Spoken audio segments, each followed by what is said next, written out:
క్రీస్తునందు ప్రియులారా, యూట్యూబ్ ద్వారా ఈ సద్భక్తి అనే కార్యక్రమాన్ని వీక్షిస్తూ బలపరచబడుతున్నామని తెలియజేస్తున్న మీకు అందరికీ మన ప్రభువును రక్షకుడైన యేసుక్రీస్తు నామములో వందనాలు చెల్లిస్తా ఉన్నాం. ప్రియులారా, మనం లంచ్ డేస్లో ఉన్నాం. ఈ 40 దినాలు కూడా క్రీస్తు శ్రమల కాలముగా మనం భావిస్తూ ఉన్నాం. మరి ముందుండే దినాల్లో మరి మట్టల ఆదివారం, అదేవిధంగా గుడ్ ఫ్రైడే, మరి అదేవిధంగా పునరుద్ధానపు దినమైన ఈస్టర్ని మనం జరుపుకోబోతా ఉన్నాం.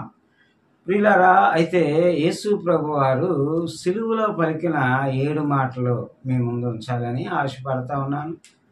7 కూడా మరి ఆయన నోట నుండి వచ్చిన ఆ యొక్క పలుకుల్లోని ఆంతర్యం, మరి ఆ మాటల యొక్క భావాన్ని మనం అందరం కూడా తెలుసుకోవాలన్న ఉద్దేశంతో ఈ వీడియో చేస్తా ఉన్నాం. మొదటి మాట అయినటువంటి సిలువలో పలికిన మొదటి మాట అయినటువంటి మాటని మనం చూసుకుందాం. లూకా సువార్త 23వ అధ్యాయం 34వ వచనంలో ఆయన పలికిన మాట, తండ్రి వీరేమి చేయుచున్నారో వీరెరుగరు గనుక వీరిని క్షమించమని చెప్పాను అన్నటువంటి మాటని మనం చూస్తూ ఉన్నాం. ప్రియ దైవజనమా, మనం గమనించినట్లయితే ఈ యొక్క మాటలు యేసు ప్రభుల వారి క్షమాపణ గుణాన్ని మనం చూస్తూ ఉన్నాం.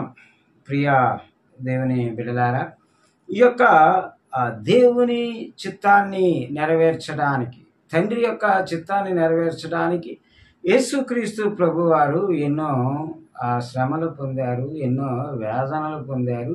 ఇప్పుడు శిలువ మీద ఒక భయంకరమైనటువంటి మరణములో ఉంటూ ఆయన మాట్లాడుతున్న మాటని మనం చూస్తూ ఉన్నాం.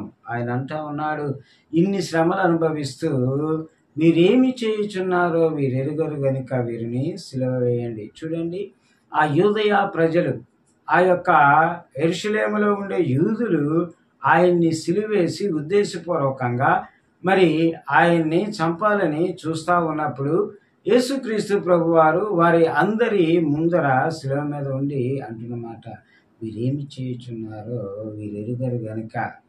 ఏమండి, ఇదిగో కావాలంటే బరబ్బాను విడుదల చేయండి, కానీ క్రీస్తుకు సిలువ వేయండి అని మరి పిలాతు ముందు అరిచిన ఈ జనాలు మరి ఎంత భయంకరంగా అరిచారు. యేసు ప్రభుని సిలువ వేయమన్నారు. కాబట్టి ప్రియులారా, మరి అటువంటి సమయంలో యేసు ప్రభు వారు అంటున్న మాట, వీరేమి చేయుచున్నారో వీరెరుగరు గనక వీరిని క్షమించండి. చూడండి, మనం గమనించినట్లయితే మత్తయి సువార్త 5వ అధ్యాయం 44వ వచనంలో ఒక మాట చూస్తాం. మీరు పరలోకమందున్న మీ తండ్రికి కుమారులై ఉండినట్లు మీ శత్రువులను ప్రేమించుడి అనేటువంటి మాట మనం చూస్తూ ఉంటాం. ఏమండి, దేవుని యొక్క గ్రంథములో మరి కొన్ని మాటలు మనం జాగ్రత్తగా ఆలోచన చేస్తే అక్కడ రాయబడిన మాటలు చాలా మరి లోతైన మర్మాలతో కూడినటువంటి మాటలు. మనం చూస్తే, మిమ్మల్ని హింసించు వారి కొరకు ప్రార్థన చేయండి అనేటువంటి మాట. ఏమండి, మరి శత్రువుని కూడా ప్రేమించగలగడం అనేది యేసుక్రీస్తు ప్రభు వారు చెప్పిన మాటగా మనం చూస్తూ ఉన్నాం. ఏమండి, అదిగో మిమ్మల్ని ప్రేమించే వారిని మీరు ప్రేమించడంలో ఆశ్చర్యమేముంది? కాబట్టి మిమ్మల్ని ద్వేషించేవారు, మీకు శత్రువులుగా ఉన్నవారిని కూడా ప్రేమించమని దేవుడు చెప్తా ఉన్నాడు. ప్రియులారా, మనం ఆలోచన చేస్తే ఆయనను అవమానపరచి, కొట్టి, తిట్టి, హింసించి, దూషించి, హేళన చేసి, ముఖముపై ఉమ్ము ఊసి, ఇదిగోండి వీపుపై మరి ఆ 39 కొరడాలతో కొట్టి, మరి అదే విధంగా కళ్ళు మూసి ముఖంపై గుద్ది, ఎవరు గుద్దారో చెప్పమని అవహేళన చేస్తూ, మరి తలపై ముండ్ల కిరీటం పెట్టి, ఇదిగో అరచేతులలో మేకులు కొట్టి, మరి కాళ్ళలో మేకులు కొట్టి, బల్లెముతో పొడిచి, మరి చేదు చిరకనిచ్చిన ఆ దేవుని కుమారుని, అంతేకాదు నువ్వు దేవుని కుమారుడు అయితే దిగిరా అని చెప్పి ఆయన్ని దూషించిన వారిని క్షమించడం అనేది దేవాది దేవుని యొక్క సుగుణముగా మనం చూస్తూ ఉన్నాం. ప్రియులారా, మన దైనందిన జీవితాల్లో, క్రీస్తును వెంబడిస్తున్న మన జీవితాల్లో, క్రైస్తవులమని చెప్పుకుంటున్న మన జీవితాల్లో మనము క్షమించగలిగిన గుణము కలిగి మనం ఉంటున్నామా? ఈరోజు మరి క్రీస్తుని పోలి నడుచుకోవాలి అంటే ఆయన నేర్పిన ఆ క్షమాగుణము మన జీవితాల్లో మనము కలిగి ఉండాలి. ప్రియులారా, అపోస్తులైన పౌలు గారు రోమా సంఘానికి రాస్తున్న పత్రిక మనం చూస్తే 5వ అధ్యాయము 6 నుంచి 10 వచనాలు గమనిస్తే అక్కడ కొన్ని జీవిత సత్యాలు, లేకపోతే ప్రభువుల వారు మరి మన కొరకు చేసిన త్యాగాన్ని మనం గమనించినట్లయితే అక్కడ ఆయన అంటారు కదా, బా ఏలయనగా మనం ఇంకా బలహీనులమై ఉండగా క్రీస్తు యుక్త కాలమున భక్తిహీనుల కొరకు చనిపోయినటువంటి మాట. యేసుక్రీస్తు ప్రభువారు మనము భక్తిహీనులుగా ఉంటుండగా మన కొరకు చనిపోయారు. ఇదిగోండి, మనము ఆయన పక్షాన భక్తిని ప్రదర్శించలేని వారిగా, మనము ఆయన పక్షాన మరొక సమర్పణ కలిగిన జీవితాలు కలిగి ఆయన వెంబడించలేని సమయంలో, మనం ఆయన కొరకు జీవించలేని సమయంలో మనం భక్తిహీనులుగా ఉంటుండగా ఆయన మన కొరకు చనిపోయాను. ఇక్కడ పౌలు గారు 4 ముఖ్యమైన అంశాలు చెప్తున్నారు. అందులో మొదటిది భక్తిహీనులుగా ఉంటుండగా. రెండో మాట మనం చూస్తుంటే, ఎట్లనగా మనం ఇంకను పాపులమై ఉండగా క్రీస్తు మన కొరకు చనిపోయాను. చూడండి, మనం ఇంకా పాపులుగా ఉంటుండగా, ఇదిగో మనము మన శరీరాలను సజీవ యాగముగా ఆయన కొరకు సమర్పించుకోలేదు, లేకపోతే ఆయన్ని సంపూర్ణంగా వెంబడించేటువంటి అనుభవంలో మనం ఉండటం లేదు. మన పాపాల్లోనే మనం ఉంటున్నప్పుడు కూడా యేసుక్రీస్తు ప్రభువారు మన కొరకు ఆయన శిలువ మీద తన జీవితాన్ని త్యాగము చేసినట్టుగా మనం చూస్తూ ఉన్నాం. ఇందాక మొదటగా చూసాం, మనం మన భక్తిహీనులుగా ఉంటుండగా అనేటువంటి మాట, ఇప్పుడు పాపులమై ఉంటుండగా అనేటువంటి మాట చూస్తూ ఉన్నాం. ప్రియులారా, అలాగే మనం గమనించినట్లయితే ఏలయనగా శత్రువులమై ఉండగా ఆయన కుమారుని మరణము ద్వారా మనము దేవునితో సమాధాన పరచబడిన వారమై ఆయన జీవించు చేత మరీ నిశ్చయముగా రక్షించబడింది. ఇక్కడ మూడో మాట చూస్తున్నాం, శత్రువులుగా ఉంటుండగా. చూడండి, యేసు ప్రభు వారి బిడ్డలుగా, యేసు ప్రభు వారి విశ్వాసులుగా, యేసు ప్రభువుని వెంబడిస్తున్న వారిగా ఉన్నప్పటికీ మనం ఆయనకి శత్రువులుగా జీవిస్తూ ఉన్నామట.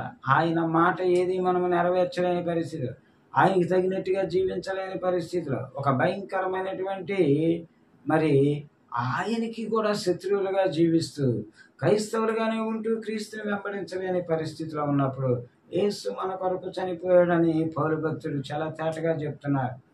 ప్రియులారా, మరి అదేవిధంగా చివరి మాటను మనం గమనించుకున్నట్లయితే అక్కడ రాయబడి ఉంటుంది, మనము మరి బలహీనులమై ఉండగా. చూడండి, యేసు ప్రభు వారు మన కొరకు ఆ శిలువ త్యాగము చేసినప్పుడు, ఆ శిలువ మీద చనిపోయినప్పుడు, అయితే మరి ఆయన తాలూకా బిడ్డలుగా ఉంటున్న మన జీవితాల్లో మనము ఏ విధంగా ఉన్నామన్నది పౌలు గారు చెప్తున్నారు. మొదటిగా బలహీనులుగా ఉంటున్నాం, రెండోదిగా భక్తిహీనులుగా ఉంటున్నాం, మూడోదిగా పాపులుగా ఉంటున్నాం, నాలుగోదిగా మనం చూస్తా ఉన్నాం ఆయనకి శత్రువులుగా, శిలువకు శత్రువులుగా ఉంటున్నాం.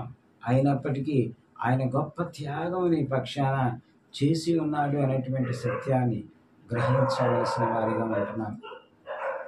దేవుని బిడ్డలారా, ఈ దినాన మనం గమనించినట్లయితే మరి ఒకవేళ అన్ని సందర్భాల్లో మనము క్రైస్తవులుగా తెలియపరచబడుతున్నాం. మెడలో శిలువ గుర్తు, బండి మీద శిలువ గుర్తు, లేకపోతే గృహాల్లో దేవుని వాక్యం, లేకపోతే మరి అనేక ప్రదేశాల్లో మనము దేవుని యొక్క శిలువను కానీ, దేవుని యొక్క వాక్యాలను కానీ, దేవుని యొక్క మాటలను కానీ మనము చూపించగలుగుతా ఉన్నాము. కానీ మనము శిలువకు తగిన జీవితాన్ని జీవించలేకపోతున్నాం. యేసు ప్రభు వారు అంటున్నారు, ఇదిగో మరి ఆయన మన కొరకు మృతి చెంది లేచాడు, ఆయన వెంబడించడానికి మన సిద్ధపరిచాడు. కాబట్టి ఈ సమయంలో మనం ఆలోచన చేద్దాం, మనం ఏ విధంగా ఉంటున్నాము. ప్రియులారా, గలతీయులకు రాసిన పత్రిక 4వ అధ్యాయం 19వ వచనంలో పౌలు గారు ఈ మాట అంటా ఉన్నారు, నా పిల్లలారా, క్రీస్తు సారూప్యము మీ యందు ఏర్పడ వరకు మీ విషయమై మరల నాకు ప్రసవ వేదన కలుగుచున్నది అనేటువంటి మాట. క్రీస్తు స్వారూప్యము మన యందు ఏర్పడితేనే మనము క్షమాపణ అనేటువంటి గుణాన్ని కలిగి ఉంటాము. పిల్లరా, మనం చూస్తూ ఉన్నాం, పౌలు గారు అంటున్నారు, గలతీ సంఘముతో మాట్లాడుతూ అంటున్నారు, క్రీస్తు సారూప్యము మీ అందు ఏర్పడాలి. నువ్వు క్రైస్తవుడు అని చెప్పుకుంటే కాదు, కానీ క్రీస్తు సారూప్యము నీలోకి వచ్చినప్పుడే క్షమించగలిగిన మనస్సు నువ్వు కలిగి ఉంటావు అనేటువంటి మాటని మనం అక్కడ చూస్తూ ఉంటాం. ఇలా మనందరికీ తెలిసినటువంటి ఒక విషయాన్ని మనం చూస్తే అపోస్తుల కార్యాలు 7వ అధ్యాయం 60వ వచనంలో మనం చూస్తాం. అతడు మోకాళ్ళుని ప్రభువా వారి మీద ఈ పాపము మోపకని గొప్ప శబ్దముతో పలికెను. ప్రభువా ఆత్మను చేర్చుకోమని వారి మీద ఈ పాపము మోపకమని యేసు చేసిన విజ్ఞాపన ప్రార్థనే మొట్టమొదటి హతసాక్షి అయిన స్టెఫను కూడా చేసి మనకు మాదిరిగా ఉన్నాడు. చూడండి, ఆ స్టెఫను ఆ దినాన మరి ఆయన్ని రాళ్లతో కొట్టి చంపుతున్నప్పుడు మరి అక్కడ సౌలు మరి అక్కడ నిలబడి ఆ హతసాక్షి అయినటువంటి ఆ స్టెఫనుకు మరి సాక్ష్యంగా నిలబడినప్పుడు ఆ యొక్క స్టెఫను అంటున్నాడు, తండ్రి వీరేమి చేయుచున్నారు, వీరు ఎరుగరు కనుక వీరిని క్షమించండి అంటున్నారు. చూడండి, క్రీస్తు శిలువలో పలికిన మాటను ఆదిమ సంఘ కాలములో ఆ మాటను మరి జాగ్రత్తగా తీసుకున్న ఆ యొక్క స్టెఫను పలుకుతా ఉన్నాడు, మీరేమి చేయుచున్నారు వీరు ఎరుగరు కనుక వారిని క్షమించండి తండ్రి అని చెప్పి ఆ యొక్క స్టెఫను గారు పలుకుతా ఉన్నారు. ఒక క్షమాపణ గుణాన్ని చూపిస్తా ఉన్నారు. అందుకు స్టెఫను మరణించిన తర్వాత మరి యేసుక్రీస్తు ప్రభువారు ఆ యొక్క తండ్రి కుడిపార్శ్వమందు లేచి ఆయన్ని ఆహ్వానిస్తున్నట్టుగా మనం చూస్తూ ఉంటాం. ప్రియ దైవికమైన జనాంగమా, మనము మరి క్షమాపణ గుణాన్ని కలిగి ఉన్నామా? ఇదిగోండి, మనందరికీ తెలుసు, ఆస్ట్రేలియా నుండి మరి ఆ ఒరిస్సాకు వచ్చిన ఒక దైవజనుడు గ్రహం స్టెయిన్స్ అనేటువంటి ఆయన మరి తన యొక్క 2 కుమారులు కూడా మరి ఒక దినాన ఆ జీప్లో పడుకున్నప్పుడు మరి ఆ యొక్క ఒరిస్సా ప్రాంతంలో వారిని మరి హత్య చేసిన తర్వాత వారిని దహనపరిచిన వారిని మరి నిప్పుల్లో కాల్చి సజీవ దహనం చేసిన తర్వాత ఆ గ్రహం స్టెయిన్స్ గారి భార్య అన్నమాటను మనం గమనించినట్లయితే వారికి ఉరిశిక్ష వేయొద్దని చెప్పినట్టుగా మనం చూస్తూ ఉన్నాం. ఆవిడ ఇదిగో తన భర్తని తన పిల్లల్ని ఘోరంగా చంపారు అనేటువంటి ఆ విషయాన్ని దృష్టిలో పెట్టుకోలేదు, కానీ క్రీస్తు స్వరూపము తన యందు ఉండబట్టి ఇదిగో వారికి ఉరిశిక్ష వేయొద్దు అని చెప్పిన ఆ విషయాన్ని మనం చూస్తూ ఉన్నాం. ప్రియులారా, అటువంటి క్షమాపణ గుణం ప్రియులారా, ఇదిగో మరి అదే విధంగా మనం చూస్తున్నాం.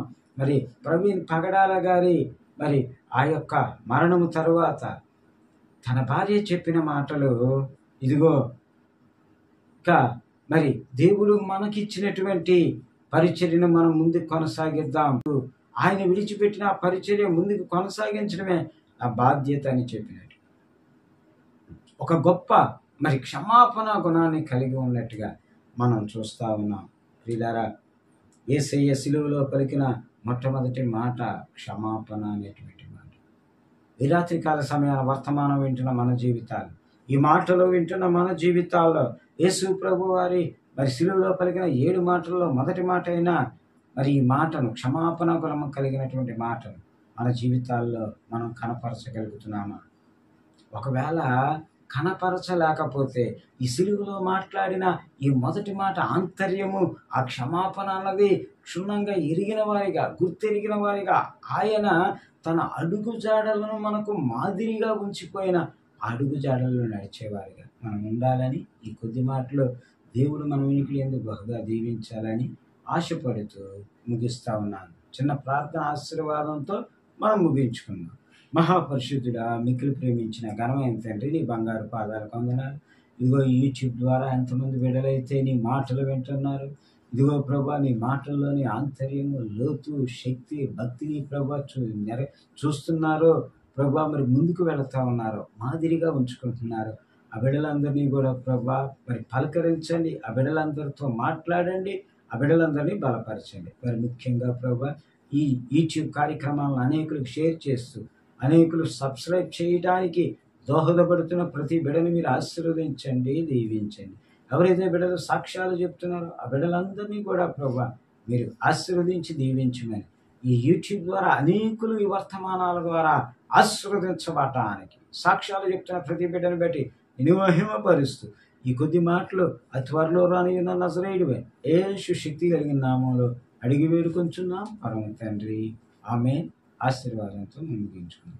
మన తండ్రి అయిన దేవుని యొక్క ప్రేమ, కుమారుడైన యేసు క్రీస్తు వారి కృప, పరిశుద్ధాత్మని అన్యోన్యత సహవాసం సన్నిధి ఇదిగో ఈ వర్తమానాలు వింటున్న ప్రతి బిడ్డల జీవితాల్లో సదాకాలము తోడేండి నడిపించును గాక. ఆమె ఈ వీడియోలు మీకు అందరికీ నచ్చినట్లయితే ప్రియులారా అనేకులకు షేర్ చేయడం మరవద్దు. సహకరించండి. మీరు చేస్తున్న ప్రతి కార్యము దేవునికి మహిమకరంగా, మనకందరికి ఆశీర్వాదకరంగా ఉండేది గాక.